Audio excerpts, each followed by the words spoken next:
I stood in my wedding dress, staring at my reflection, flawless makeup, perfect gown, and a heart breaking beneath it all. 90 guests sat outside, but the 3 people who were supposed to love me most left their seats empty. That day, I promised myself something. I would never beg for their love again. I'd make them remember the daughter they ignored, not through tears, but through success so loud, it would echo forever.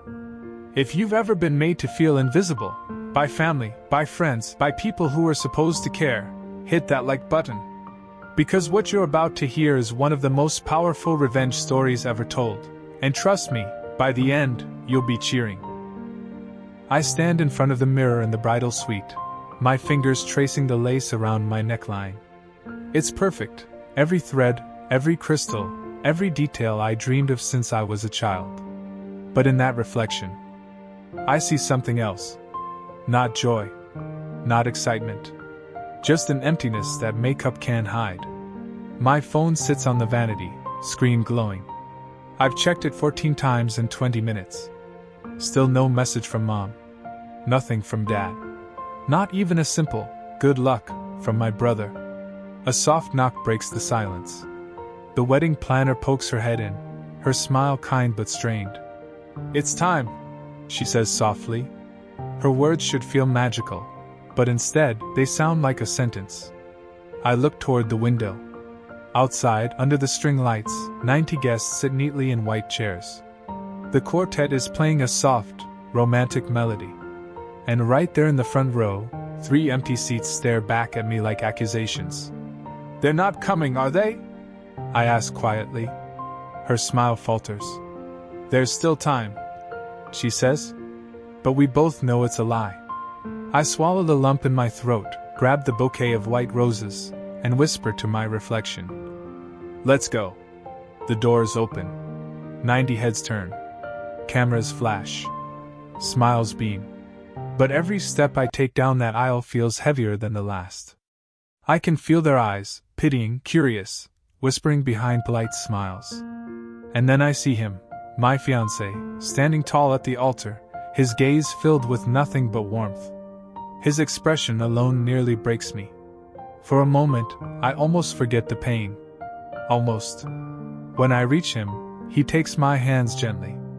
"I'm here," he whispers. "We're enough." Those words hit harder than any vow. Because deep down, I've never felt like I was enough. Suddenly, I'm not in a white dress anymore. I'm 8 years old, standing in the living room, watching my parents beam with pride over my brother's debate trophy. They photograph it, send it to relatives, display it like treasure. Meanwhile, my art contest certificate sits folded in a kitchen drawer. Forgotten. I remember showing it to my mom, my heart pounding with pride.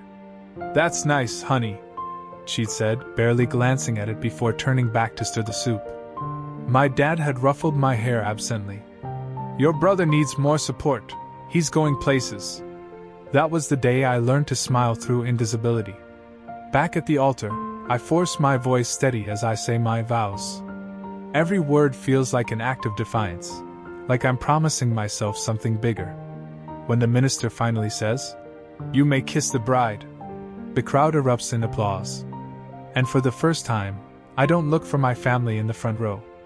I don't need to. Later that night, under string lights and laughter, my college roommate raises her glass and says something that hits deeper than she knows. "To finding the family who deserves you." Everyone cheers. But I just smile quietly, my throat tight. Because she's right. That night, surrounded by people who chose to be there, I realized something. I've spent my entire life chasing people who were never running toward me. That realization became a seed. One that would grow into something powerful. But before it bloomed, I had to face every shadow my family left behind. Because the truth was, they weren't gone. They were just waiting. Waiting until I became useful. And soon, they'd come knocking. The morning after the wedding, I woke up to silence. The kind that doesn't come from peace, but from exhaustion. There were unopened gifts on the table, wilted roses in vases, and one half-empty champagne glass still glinting in the corner. I stared at it, the bubble trails disappearing, and whispered to myself, "It's over. Not the wedding, them." My husband was still asleep, breathing softly beside me. He had no idea I was silently rewriting my life story right then. Because in that moment I decided, if my own family couldn't see my worth, I'd make the world see it. I started small. While others spent their honeymoons on beaches, I spent mine researching business models. I'd always had a quiet fascination with online retail, handmade crafts, minimalistic decor, little things that spoke emotion without words. So, with nothing but a laptop, a second-hand camera, and about $400 left from my savings, I opened my first online store.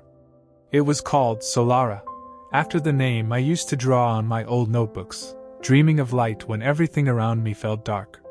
At first, no one bought anything. No views. No clicks. No validation. But I didn't stop. Every night, I worked until 3 a.m., shooting photos, learning marketing, writing product descriptions that sounded like poetry. My husband, bless his heart, would make me tea at midnight and whisper, "You're building something. I can feel it." And he was right. The morning after the wedding, I woke up to silence. The kind that doesn't come from peace, but from exhaustion. There were unopened gifts on the table, wilted roses in vases, and one half-empty champagne glass still glinting in the corner. I stared at it, the bubble trails disappearing, and whispered to myself, "It's over. Not the wedding, them." My husband was still asleep, breathing softly beside me. He had no idea I was silently rewriting my life story right then. Because in that moment I decided, if my own family couldn't see my worth, I'd make the world see it. I started small. While others spent their honeymoons on beaches, I spent mine researching business models. I'd always had a quiet fascination with online retail, handmade crafts, minimalistic decor, little things that spoke emotion without words. So, with nothing but a laptop, a second-hand camera, and about $400 left from my savings, I opened my first online store. It was called Solara, after the name I used to draw on my old notebooks, dreaming of light when everything around me felt dark. At first, no one bought anything. No views. No clicks. No validation. But I didn't stop. Every night, I worked until 3 a.m., shooting photos, learning marketing, writing product descriptions that sounded like poetry.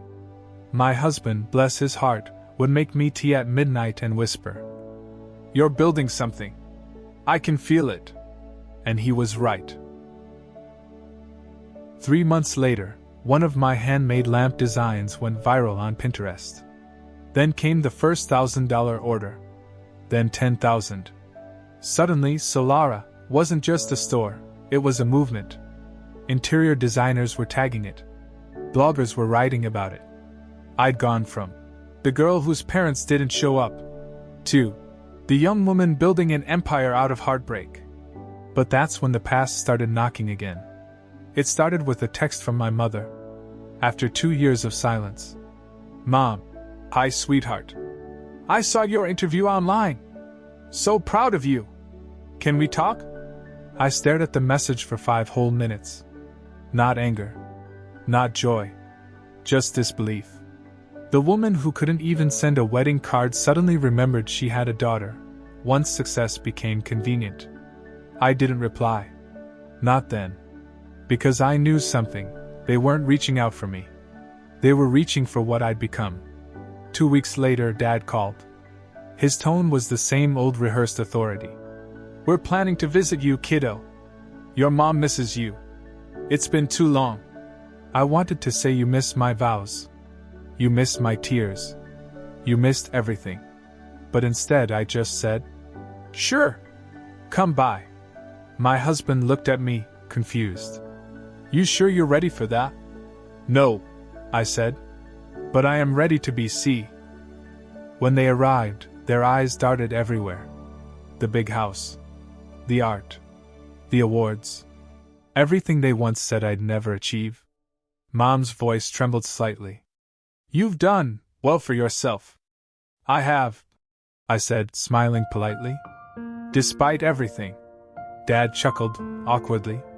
Well, maybe we were a bit hard on you growing up. You know how parents can be. I looked him straight in the eye. Do they usually skip their daughter's wedding too? Silence. It hung heavy in the air, sharp, uncomfortable, electric. My husband walked in at that exact moment, hand resting lightly on my shoulder. He smiled, offered them coffee, and that's when I realized I wasn't shaking anymore. For the first time in my life, I had the power. After they left that day, my inbox flooded with messages. Apparently, my parents had been telling distant relatives that they'd supported me from day one. That Solara was a family project. That we were close.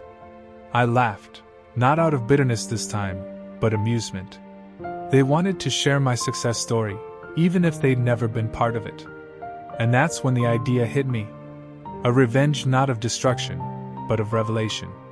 If they want to take credit for my story, I whispered to myself, then I'll make sure the whole world knows what that story really is. I was done being silent. For years, my parents had controlled the narrative, painting themselves as the loving, supportive family, while I carried the scars of being invisible. But now, I had a platform, a company, a story people wanted to hear. So when a major magazine reached out for a feature, from broken bonds to billion-dollar brand, the woman behind Solara, I knew exactly what I needed to say. The interview was elegant, emotional, and raw. They asked, "Who inspired you most on your journey?" And I smiled. Honestly, the people who didn't believe in me. The interviewer leaned forward. Your parents? I nodded. They taught me the hardest truth, that not everyone who calls you family is one. And that sometimes, love has to be rebuilt from scratch. The article exploded.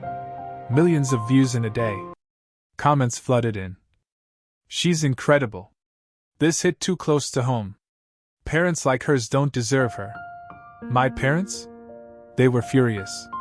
Mom called first, her voice shaking with a mix of guilt and pride. Why would you say that about us? You're making us look like bad people. I didn't say anything that wasn't true, I replied quietly. Dad's voice boomed in the background. We made you who you are. And I said something I'd waited my whole life to say. No, Dad. You inspired who I became, by showing me exactly what I never wanted to be. After that, the calls didn't stop. My brother reached out next, the golden child who'd taken everything for granted. You really had to humiliate the family like that? You did that yourself, I said. You took their love, their attention, and left me scraps. And now you're angry the world finally knows the truth? He scoffed. You think money makes you better than us? I smiled, calm. No. Integrity does. Then I hung up. But I wasn't done. Because the magazine feature opened a floodgate. Speaking events, awards, invitations to women's leadership panels. Every time I stood on a stage, I made sure to tell one story, mine. And with every word I took back what they'd stolen from me, validation, voice, visibility. Then, one night, the final twist came. A charity approached me for a partnership. They wanted to support young women in creative tech, girls who'd been ignored, overlooked, or dismissed by their own families. That's when the idea for the Solara Foundation was born. A $16 million fund to mentor and finance women who remind me of who I once was. And here's the part that made the audience gasp when I told it on stage. Guess whose house I used to host the foundation's first press event? Mine, the same one my parents had sat in years ago, asking me for money. The media was there. The cameras were rolling. And in my speech I said, I once begged people to show up for me. Today, I build for those who show up for themselves. Family isn't who shares your blood, it's who shares your belief in you. The applause was thunderous. In the crowd, I saw my brother at the back, face pale, mouth tight. He'd come uninvited. Our eyes met for a second. I didn't feel hate. Just closure. That night, I went home, poured myself a glass of wine, and scrolled through social media. The hashtag Solar Foundation was trending. People were sharing their stories, daughters, sons, dreamers, all saying the same thing. This story made me believe again. And for the first time in my life, I realized I didn't need revenge to destroy them. The truth had done that for me. Months later, my parents' finances collapsed. My brother's business failed. Their friends distanced themselves, whispers filling every corner of their perfect little world. Me? I was happier than I'd ever been. Not because they suffered, but because I'd finally stopped chasing people who'd never clapped for me. Now I clap for myself. And for every person who ever had to build their worth from silence. It's strange, peace doesn't arrive with fireworks. It comes quietly. In the soft moments you never expected to feel whole again. For me, it came on a Thursday night. The city was quiet. I was sitting by the window in our new home, a place filled not with grandeur, but warmth. My husband was reading on the couch. The scent of roasted coffee filled the air. And my phone buzzed with a message from one of our scholarship recipients. Ms. Alvarez, my film just got accepted into Sundance. You're the reason I didn't give up. I stared at that message for a long moment. And I realized something. The love I'd spent my life chasing. I had finally created it myself. The next morning, I was invited to a leadership gala. When they handed me the microphone, I looked out at a room full of faces, strong, determined, imperfect, but present. I took a deep breath and said, "For years I believed love had to be earned. That I had to prove myself worthy of people who refused to see me. But worth isn't something you beg for. It's something you build, piece by piece, promise by promise, dream by dream." The audience was silent. Then, someone started clapping. Then another. And soon, the entire hall rose to their feet. In that moment, I didn't see strangers, I saw the family I had built. Over the next few years, the foundation grew beyond anything I could have imagined. We funded over 300 women, built programs across 5 countries, and launched creative incubators that carried my name, not because I needed recognition, but because I wanted every girl out there to know that the forgotten ones can become legends. One evening, I took a drive through my old neighborhood. The sun was setting, turning everything gold. And as I stopped at a red light, I saw them, my parents. Older now. Walking together slowly, the weight of years and regret in their posture. They didn't see me. And I didn't honk. I just watched them disappear into the distance. There was no hatred left. No pain. Just peace. Because the truth is, forgiveness isn't about them. It's about freeing yourself from the need to be understood by people who never tried to understand you. Today, when people ask me about revenge, I tell them this. The best revenge isn't destruction. It's elevation. Living so fully that those who doubted you can't help but see what they lost. And I mean it. So if you're listening to this right now, and you've ever felt invisible, forgotten, or underestimated, remember this. You don't need their applause to be extraordinary. You just need your own belief. Because sometimes, the people who left you out of their story will one day become a footnote in yours. If this story gave you chills or made you think of someone who finally got the peace they deserved, smash that like button. Drop in the comments, and tell me, what's the most satisfying moment of karma you've ever seen? Don't forget to subscribe. Because the next story might just be your reminder that karma always remembers.